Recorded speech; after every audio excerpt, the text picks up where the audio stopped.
पैठण येथील भारतीय शिक्षण प्रसारक संस्था अंबेजोगाई द्वारा संचलित आर्य चाणक्य प्राथमिक विद्या मंदिर येथे दर्पण दिनानिमित्त पत्रकार बांधवांचा गौरव करण्यात आला आहे।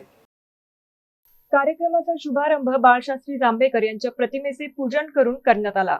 कार्यक्रमाचे अध्यक्ष प्रमुख अतिथी पत्रकार बांधव यांच्या शुभ हस्ते करण्यात आले। लेखणी आमची तलवार, शब्द आमची ढाल आहे या काव्यपंक्तीप्रमाणेच कार्य करणाऱ्या पत्रकार बांधवांचा गौरव दर्पण दिनाच्या औचित्याने करण्यात आला। या प्रसंगी बद्रीनाथ खंडागळे, चंद्रकांत तारू, रमेश लिंबोरे, नानक वेदी, दादासाहेब गलांडे, रमेश शेळके, नंदकिशोर चव्हाण, मनोज खुटेकर, चंद्रकांत अंबिलवारे, गौतम बनकर, राहुल पगारे, नंदकिशोर मगरे, शिवाजी गाडे, विनोद लोहिया, ज्ञानेश्वर बावणे, आशिष तांबटकर, दशरथ अडसूळ, मदन आव्हाड, गणेश अवताडे, बबन उदावंत, तुषार नाटकर, एकनाथ काळे, कैलास बर्फे, संतोष तांबे आदींचा गौरव करण्यात आला। दर्पण दिनाविषयी मदन आव्हाड यांनी विद्यार्थ्यांना मार्गदर्शन केले, तर अध्यक्षीय भाषणात संतोष तांबे यांनी वृत्तपत्र, सोशल मीडिया यांचे महत्त्व आणि त्यांची भूमिका मांडली। कार्यक्रमाचे प्रास्ताविक मुख्याध्यापक तथा केंद्रीय कार्यकारिणी सदस्य भास्कर कुलकर्णी यांनी केले।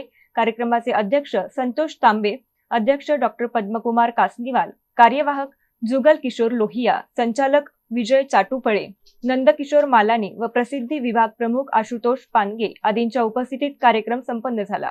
कार्यक्रमाचे सूत्रसंचालन विलास खर्डेकर यांनी केले, तर आभार प्रदर्शन आशुतोष पानगे यांनी केले। गौतम बनकर, MCN न्यूज, पैठण।